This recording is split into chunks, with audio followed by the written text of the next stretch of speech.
Hello, everybody, and welcome back to the Last Honest Realtor. I'm your host, David Fleming. Thank you so much for joining me here today as we talk or try to define market value. Now, that should be very simple, right? If it was, we wouldn't be spending the next half hour talking about it. Market value. What is market value to you? Well, I put it into Google, as one does in 2025, and Google said it's the amount for which something can be sold on a given market. That's pretty novel. Now, before I go into more definitions, I want to use an analogy and tell a story because, well, podcasts are supposed to be fun and interesting. I collect vintage hockey cards. Did you know that? Maybe you have read it on the TRB before, or maybe it's the first time you're hearing it. I collect vintage hockey cards, and by collect, I mean I invest in. It's an investment to me. For the purposes of today's discussion, let me give you a scenario. Or scenario if you're a jerk. No, I'm kidding. That's a Dane Cook line. Let me give you a scenario. Let's say that I'm offered a particular hockey card for $10. Now, these are not real prices, and I'm not going to divulge too much about what I have invested in. But let's say that somebody that I know in the industry says, David, I've got this great card. I know you're collecting the set, and they offer it to me for $10. Now, let's say that I have a contact in Las Vegas, somebody I've done business with before. I send this individual a photo of the hockey card, and I say, what do you think? May I get your professional opinion on this? What do you think this is worth? Now, let's say that that individual writes me back and says, phenomenal card. I would ask $18 for it, and I'd accept anything over $15. What's this card worth? So suffice it to say, I bought the card, and I would have bought it no matter what, regardless of what my Las Vegas contact had told me. But that was just something that made me feel better about the investment. Now, if you could go buy a house for $1 million and you happen to know that the houses on either side of it 2 days ago sold for $1.2 million and they're identical, yeah, okay, I think that you would feel pretty good about that. Now, obviously, we don't have that arbitrage opportunity in real estate. You don't really have it in the stock market. But in certain markets and certain types of investments, and the hockey card market is one that I'm explaining today, which I think has that opportunity, I would say that yes, if I could buy this hockey card for $10, and I know that somebody in Vegas who does a ton of business in vintage hockey says that they would ask $18 for it and they would sell it for $15 plus, well, it's just built in, right? You ask more than you were willing to accept. That certainly makes me feel good about it. But what's this card worth? I bought it for $10. My contact says he would put it up for $18 and ask anything over $15. In fact, he said to me over text, I'd offer you $12 for it right now, but I know that you're not going to sell it to me. Isn't it worth $12? I'm asking somewhat rhetorically. I believe it's worth $10 because that's what I paid for it. I believe wholeheartedly that the definition of market value is transaction-based. Now, in this rudimentary example, which is somewhat childish, I'm not using real numbers, if I pay $10 for it and I was offered $12 for it on the spot, is it not worth $12? I could have said, yes, I'll take it. And that person says, okay, great. Here's the 12. And I say, actually, never mind. Isn't it worth $12? I got the card. I really like it. I stared at it for a long time. And, well, then I put it away because it's an investment. Now, folks, I bring this example up because for those of you that read TRB or listen to the podcast, I'm a very analogy-based person. I like to use analogies. You think back to the very first big analogy I ever did, which was about pre-construction. Would you buy jeans if they were pre-construction? And I did a funny video on it. And then, of course, I did the one with cake and cake mix. Why would you pay more for the cake mix than the cake, right? Pre-construction and resale. So I use this as an analogy to try to introduce the concept of market value. Because in 2025, we, not me, but the market is having a really difficult time defining market value. Now, AI through Google says this about market value. In economics, market value represents the asset price, security, or company would fetch in a competitive, open market determined by the interaction of supply and demand. Okay, now we're getting somewhere because this is what I have always said.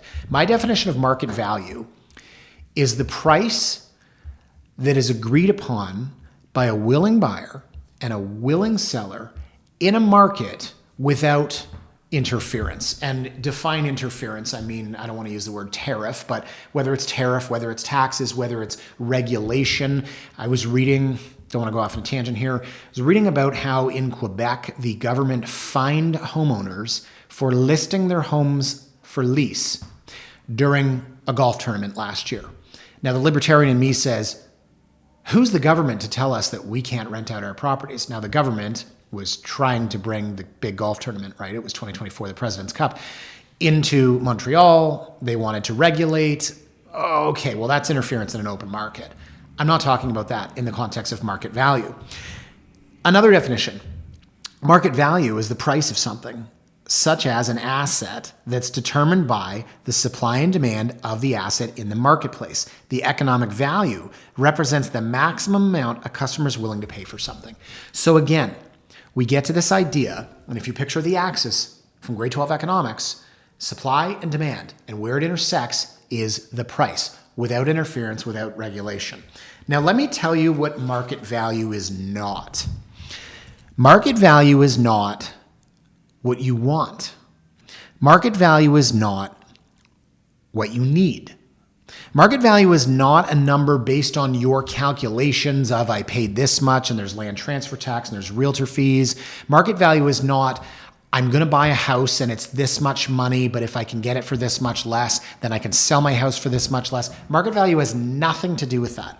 And I'll tell you another thing about market value, something that a lot of sellers struggle with.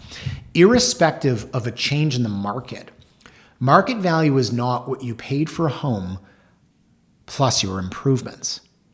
Now, let's say you pay $2 million for a property and you spend in the first 2 years $200,000 improving it. Is market value now $2,200,000? No, it's not. Market value is what someone's willing to pay for it. Now, if you were to use an outrageous example, let's say that you bought a gold faucet, pure gold. It was $100,000 for that faucet, and you installed that in the house. Is a $2 million house now worth $2.1 million? Now, as the analogy goes, you could say, well, David, I can take that faucet out. I can chip the gold off. It's sold by the ounce. You get what I'm saying. Let's say you replaced every single door with a solid core door.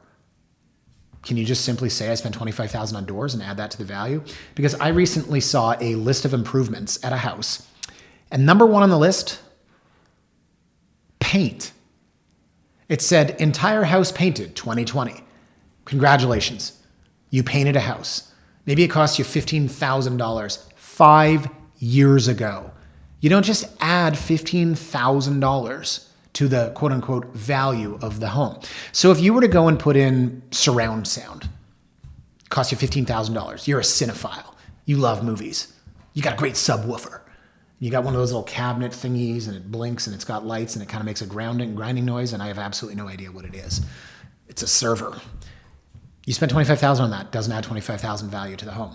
Now, if you bought a Wolf Range for $12,000, does it add $12,000 in value? Guys, it's all semantics. What a buyer will pay and what the seller will sell for, that is the number that is market value. So why I'm doing this story today is because, well, the market is down since 2022. The market, quote unquote. And by that, we could say the average home price. We could say buyer sentiment. We could say, well, even seller expectation to some extent. I think we can all agree the market is down. And to decide the market is down, we would pretty much look at the average home price in the GTA. That's the be all and end all number. I will come back to that in a moment. But can we agree the market is down? Great. Thank you for that. So what we're seeing out there right now are some people that bought in 2022, which was the market peak, because yes, markets can move up and down. And let's say somebody paid $1.5 million for a house, beautiful house in 2022. They want to sell today. What they want to do is take the $1.5 million, add the land transfer tax they paid, then add the real estate fees and the legal fees and, I don't know, maybe some of their improvements, and say, okay, I'm going to list for 1.7. That house might be worth 1.4. Now, we had a listing in January where somebody did buy at the peak of the market in 2022, not through us, and they came to us and they said, we want to sell the house. We're moving to the United States. We sold their house. They took a large loss. Losses are a reality in any market.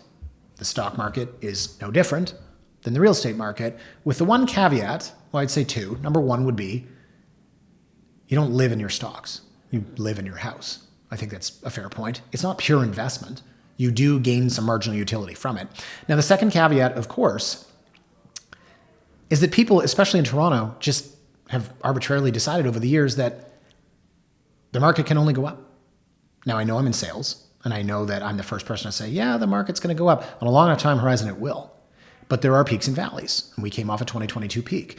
And, listen, I've gone on record and said that I bought 2 condos last year because I thought the market had a bottom.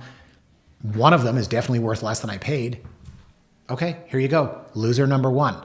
Listen, it's a 20-year investment. I'm fine with that. I understand markets can go up and down. A lot of the buyers and sellers out there, well, specifically in this case, the sellers, have decided that, markets can go up, but they're not going to take less than they bought for in 2022. So, folks, listen to this. The irony of something like the stock market is that establishing value is exceptionally easy. Just log on to Bloomberg or Yahoo Finance, and you can see exactly what a stock is trading for to the penny, to the second.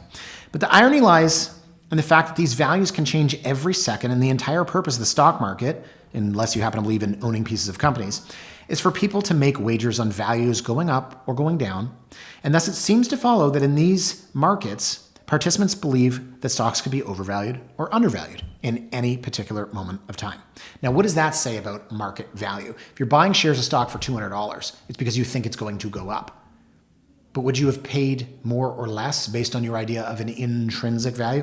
Now, the idea of an intrinsic value, and I wrote this on my blog, and someone basically gave us the economic definition of intrinsic value. It's based on a price-earnings ratio. We won't get into that today. But there's an argument to be made that there are some stocks on the market that are trading for less than their intrinsic value.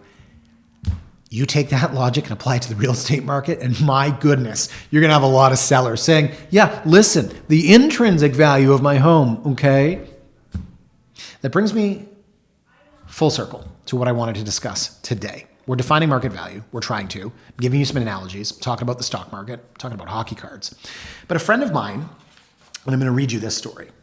Okay, a friend of mine from another brokerage, someone I talk to all the time, and she always says, can I get a name? I'm just a friend of yours from another brokerage. A friend of mine from another brokerage told me a story. Clients of hers were looking at a home, and it was listed for sale for $1,499,000. She said the house checked every box, and it was in impeccable shape, but there was one big problem: the price. Now, the house was purchased in January of 2022 for $1,450,000. And my friend opined there's absolutely no way that this house is worth more today than it was in January of 2022. And I asked her what I'm asking you guys watching and listening to this today: define market value. And she said to me, David, this house is worth what someone's willing to pay for it. And I guarantee you, no one is going to buy this house for what the sellers want. And I said, okay, what the sellers want. So she has a discussion with the listing agent. There's an offer date for this house. That's the other funny thing. It's listed at $1,499,000. They get 0 offers, and the price is raised to $1,579,900. Now again, $1,579,900, but it was bought in January of 2022, basically at the peak of the market for $1,450,000. So my friend said, this is the literal definition of insanity, doing the same thing over and over and expecting a different result. This house is not going to sell. It didn't sell at their so-called underlisted offer price. It's not going to sell now. So she speaks to the listing agent, and he tries to do his job. And every time she makes an argument about market value, the listing agent says, none of this matters. None of this matters. They're just not going to sell. And so they go back and forth. And my friend is one of those people that will send comps and send prices. I as a listing agent, I hate when people do that. I'm sorry. I understand they could be doing their job, but I don't need to be told. I have access to the same data. I don't need you to tell me that. And we can do a whole other podcast on negotiating, which I believe we have. But my friend gave him some comps, and they went back and forth. And then finally, he just blurted out, look, they're just not going to lose money, okay? Yes. Yes, there it is. They have defined market value as what they paid, plus land transfer tax, plus real estate fees, plus legal fees, plus. That is their definition of market value. To these sellers, they will only sell this house for a price that makes them whole. But that is not how the market works. I ask, does the real estate market have a built-in protection for people who refuse to accept the ups and downs of an active, dynamic, free market? It's rhetorical. If you believe a property is worth what someone's willing to pay, then you and I are aligned in that view. I firmly believe the only way to establish market value in the real estate market is to look at somebody and what they will pay for it. Now, of course, there's a problem with this. Hindsight, right? Or the fact that if we want to know currently what a property is worth, by David's definition, It has to sell first? Well, that doesn't really make any sense. It's worth what someone's willing to pay. This person paid this much. Thanks. Now we know market value, except, hey, wait a minute, weren't we interested in that? Is that why we're trying to figure out market value? So sure, that is the one problem, is that to understand actual market value, we have to have a transaction. Now, here's where I had a very interesting experience of my own, not unlike my friend from another brokerage. And here's where I wrote a blog about this, which is very stats heavy. So if you don't like stats, I guess I could talk more about vintage hockey cards. It was King Clancy, Frank King Clancy. That was the card. It's beautiful. It's a cigarette card. Did you know that that's the origin of sports cards? Yeah, true story, tangent, David, is that when they used to sell cigarettes in the 1800s, they would always get crushed because you'd put them in your trouser pocket. And someone said, why don't we take a small piece of cardboard and we'll put it in there and it'll make the pack rigid. Okay. Well, instead of cardboard, why don't we put something on there? And there was this sport called baseball. It was actually 2 words back then. And they started to put pictures of baseball players on the cardboard. And there's the first set, 1886. They started with baseball cards. First hockey cards were 1911. There you go. If I've just wasted 40 seconds of your life, you're welcome. So yeah, we could talk about a lot of other things, but I mentioned I did want to get into the experience that I had and to talk about market value as a starting point. So I'm a big numbers guy, and that was what I meant before I went off on that tangent, is that yes, if you don't like numbers, it's going to be a little bit tougher to follow, but please do, because I think this is so much fun. I love numbers. I love that you can make them say whatever you want.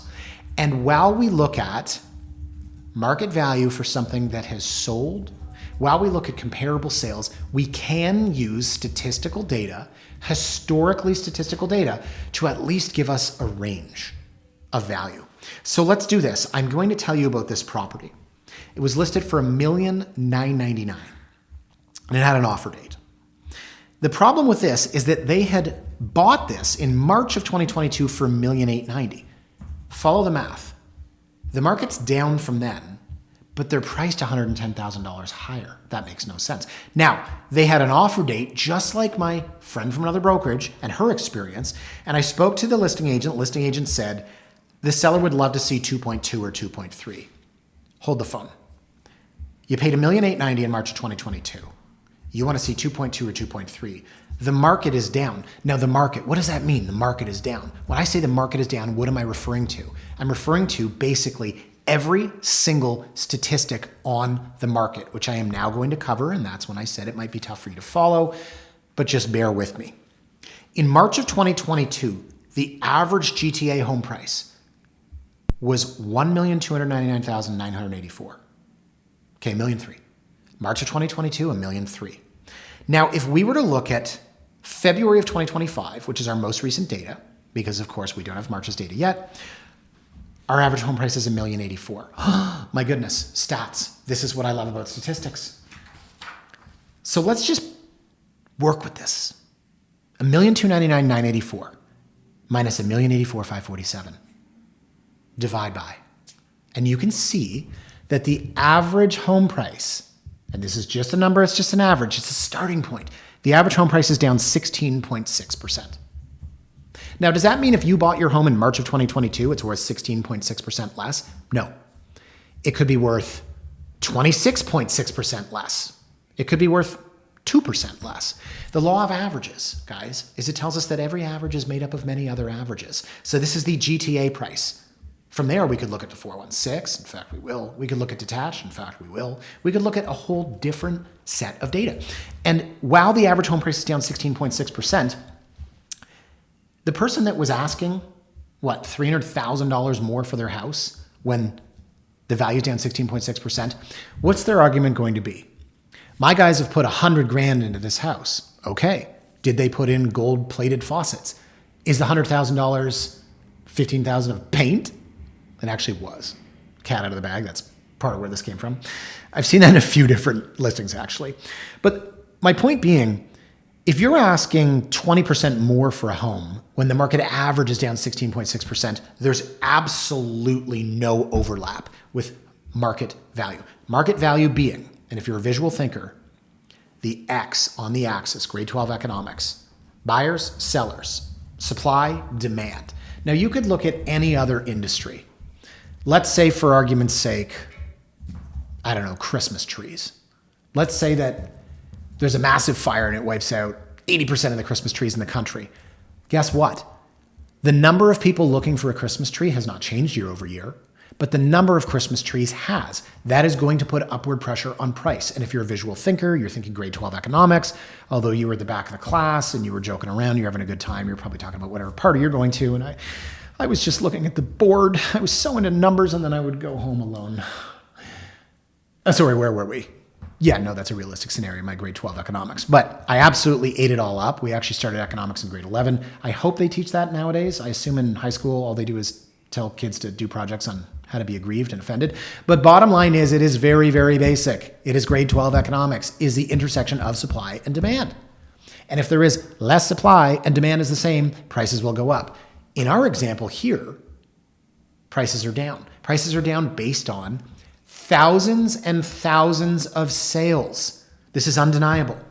Now, this is the on-paper price. And as I wrote in the blog, not every house or condo in the GTA is automatically worth 16.6% less than it was in March of 2022. But at the very least, it gives us a starting point. Now, there are many measures in our market, and the GTA average home price is one of several that I could use as a starting point. So let's say that we wanted to run this number again and again and again, and God, let me tell you, I did. We look at the 416. This data is available, by the way. Google Treb Market Watch. And at the beginning of every month, because I'm so cool, I open up my spreadsheet, the same one I've been writing in since 2004, and I input the data. Now, if we were to look at March of 2022, average home price is $1,218,000 and change. In February, $1,087,000 and change. Do the math, I'll do it for you. The average home price is down 10.8%. Well, hey, wait a minute. We just said it was down 16.6%. That was the GTA. In the 416, it's only down 10.8%. That's amazing for those sellers. Except in the case of the guy that wanted $300,000 more than he paid in March of 2022, it still doesn't help his argument. Now, the 416 Toronto number is 5.8% better than the GTA number. 16.6% versus 10.8%.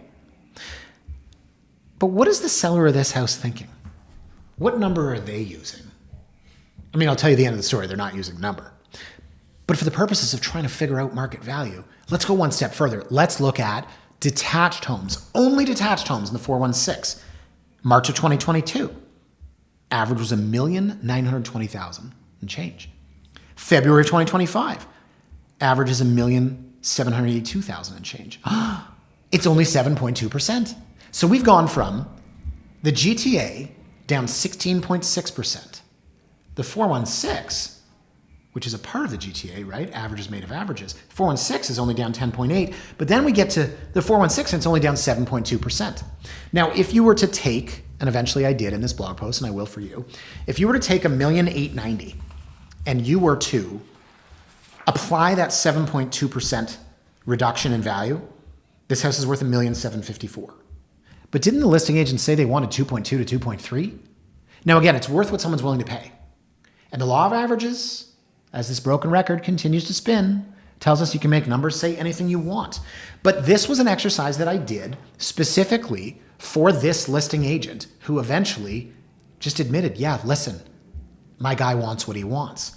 Now, continuing with our example here, the detached figures tells us that the average home price is down 7.2%. But maybe we need a rounder, smoother curve. Maybe that was based on a smaller sample size. So the Toronto Real Estate Board gives us something called the Home Price Index. Now, as with any index, the idea is, and take from finance, let's say you've got a simple moving average, a 3-day moving average, a 5-day moving average. All the talk a couple weeks ago was about the fact that since Trump took over, the Dow Jones has now fallen below the 200-day moving average. Now, a 200-day moving average, for those of you that work in finance, you know that when you fall below the 200-day moving average, that is when you are in what is called correction territory. So for the purposes of the real estate market and this index, the home price index is supposed to take out seasonality. Now, seasonality is huge, as we know, in real estate. Not a lot of people are buying and selling in December. By the same token, August, everyone's on vacation. We have peaks and valleys in the market. We're going to try to take that out by using the home price index for all of Toronto. Now, in March of 2022, the home price index was 1,376,000. February 2025, 1,074,000. Uh-oh. That's a 22% decline. Shuffles papers. Weren't we just going backwards? Didn't we start at 16.6 and then we got down to 10.8 and then we got down to 7.2? Now we're back up to 22%. Guys, if you take this house listed at they bought it for $1,890,000 and you now use this figure, 22% decline, this house is worth $1,475,000 and they wanted 2.2 or 2.3. But again, you can make numbers say anything you want. For example, that was the GTA home price index. If we look at the 416 home price index, and I'll save you the figures, it's down 22.6%. That's even worse. Now, to continue the conversation as I flip papers and get to more numbers, there's always another figure you can use. This property is located in W2. It's in the West End. I'm not going to say where it is. But let's say we wanted to look at the W2 average price in March of 2022. That was $1,504,000 and change. And last February, it was $1,215,000 and change. That's a 19.2% decline. So the 416 detached at only a 7.2% decline, starting to look pretty good because our home price index just told us 22% and 22.6%. And now we said, well, let's go right into W2. The average decline is 19.2%. One more for you, the median. Sometimes I like to use median. In this case, from March of 2022 to February of 2025, the W2 median is down 16.5%. Okay, so let's review. From March of 2022, when these folks purchased this home, to last month, the GTA on paper is down 16.6%. The 416 on paper is down 10.8%. 416 detached is down 7.2%. HPI Treb is down 22%. HPI 416 is down 22.6%. The W2 average is down 19.2%. And the W2 median is down 16.5%. Now, you can make numbers say anything you want. And if I was looking at this data set, here's what I would come up with. If the GTA is down 16.6 and Toronto's only down 10.8, meaning that Toronto is infinitely stronger, how is the 416 HPI down more than the Treb HPI? It is what you make of it. So here we have, guys, 7 different figures that tell us this house, from a market value perspective, could be down only 7.2% in value since these folks bought it, or it could be down as much as 2.6%. And here's what I came up with. It's worth less than what they paid for, no doubt about it. Now, they said they put in $100,000. It depends on what they've done to it. Some of that money could actually add value and some of it might not. But I've always loved the saying, you can make numbers say anything you want. And some of you might ask at this juncture, David, you're talking about market value. There's one thing you haven't discussed. What about the comps? Great question. David, you're using the change in market value based on market metrics from when this house was purchased to current market averages. But why are you not looking at comparable sales? And here's what I came up with. Do we need to bother asking the question of whether Jimmy can successfully fly over the lake if Jimmy has no wings to begin with? I told you I like analogies and I like being childish. But what I'm basically saying is you're going to ask, can you fly off this building? I mean, if you don't have a cape or wings, why would we bother asking? The point I'm making is this. I don't need to look at comps to tell me this house is not worth $300,000 more than they paid for it when I have all of this market data. And so once again, I will say it is worth what someone's willing to pay for it. But if you're trying to hone in on an approximation, you can use the numbers as I've just done to figure out a starting point. Now, I don't think that it's lazy or irresponsible to suggest that looking at comparable sales is a fruitless task when we're armed with so much data to suggest that this property is worth less today than when it was purchased, and yet the owners want hundreds of thousands of dollars more for it. But their expectations have no effect on market value. Now, you talk to a listing agent in a situation like this, and you give them this, and what do they say back? They say, well, this is a really great house. Or they say, it's tough to find a house that checks as many boxes as this one. Or they say, well, nothing in the area compares to this. Those all may very well be accurate and truthful points, but they don't have the effect on value that the seller and the listing agent would like. Now, from our data set, these folks paid $1,890,000 for the house. Our data set tells us that it is worth, quote unquote, between $1,462,000 and $1,754,000. None of those numbers are close to the $1,999 that this house was listed at, let alone the 2.2 to 2.3 that the listing agent said that the seller wants. So let me ask the obvious question. Does the seller know this? Because in today's market, it's an even split between sellers who know but don't care and sellers who are absolutely clueless. Now, within that cluelessness comes a further breakdown between those sellers who haven't been told by their agent and those that are simply ignorant of what's going on around them. Because markets go up and markets go down, and our market went up for a long time and then it came down. Now, it will go up again. But right now, sellers can't expect to recapture the absolute market peak from the spring of 2022, and so many sellers out there are holding out that expectation. At the end of the day, the numbers that I've just used represent an absolute starting point for a seller looking to pinpoint current market value. The definition of market value in today's real estate climate really is not that subjective. It is and always has been and will always remain what a buyer is willing to pay. And that's the problem in our market right now. And so, as I said at the onset, what a buyer is willing to pay, well, we only know that after the property is sold. So by my definition of market value, we can never really know until there's been a transaction. That's where you get into comparable sales. Let's say that you're on Rhodes Avenue on the east side. 3-bed, 2-bath semi. Front pad parking, B- condition inside. There's 30 properties just like it have sold in the last week. Okay, we know what this is worth, quote unquote. That's where you use comps, but you don't have 30 properties and they're not all identical. If you were selling infill properties in Florida and they were all absolutely identical, sure, you could define market value.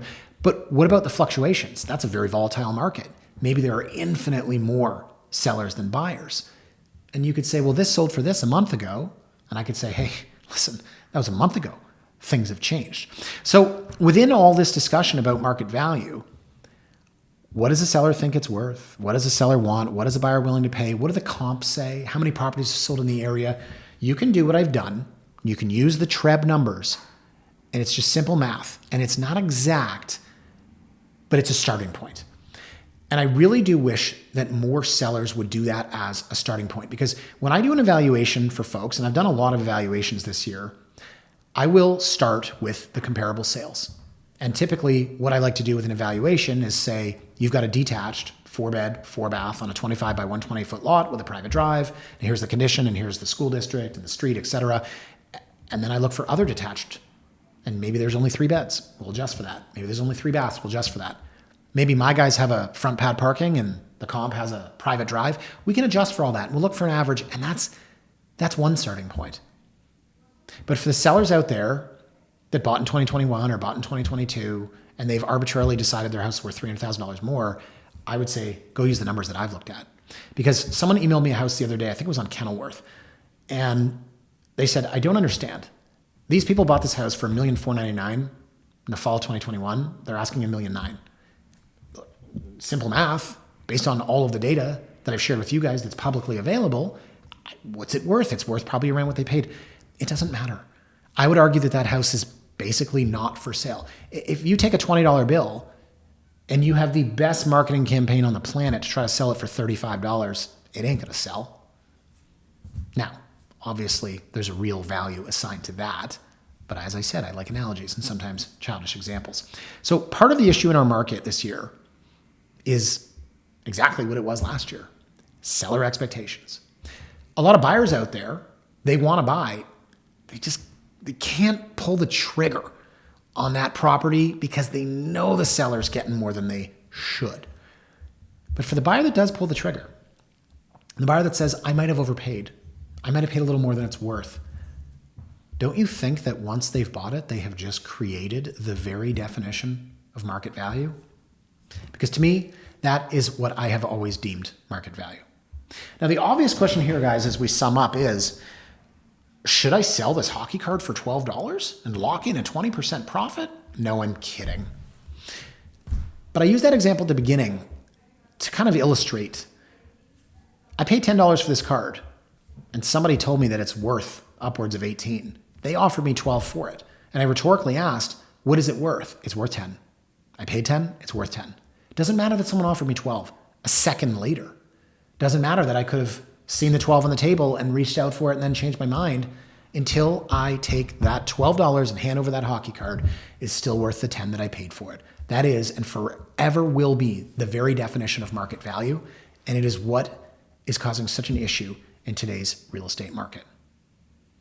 Guys, I had fun with that because I love stats and I love vintage hockey cards, and I hope you enjoyed. Any questions on this? Because I know we covered a lot of statistics. Feel free to email me if you're curious where I got the data. As I said, Google Treb Market Watch, and you can see, you'll pull it up. Treb has archives. They're not always updated, which always bothers me, but they release it usually around the 4th, 5th, 6th of the month for the previous month's data.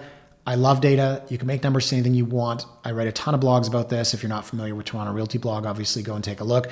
We do a monthly roundup of the market stats at the beginning of every month, and that'll be probably towards the end of next week. Folks, thank you so much for watching. Please remember to like, comment, or subscribe wherever you get your podcasts. Leave a comment if you're watching on YouTube, and we'll see you next time here on The Last Honest Realtor.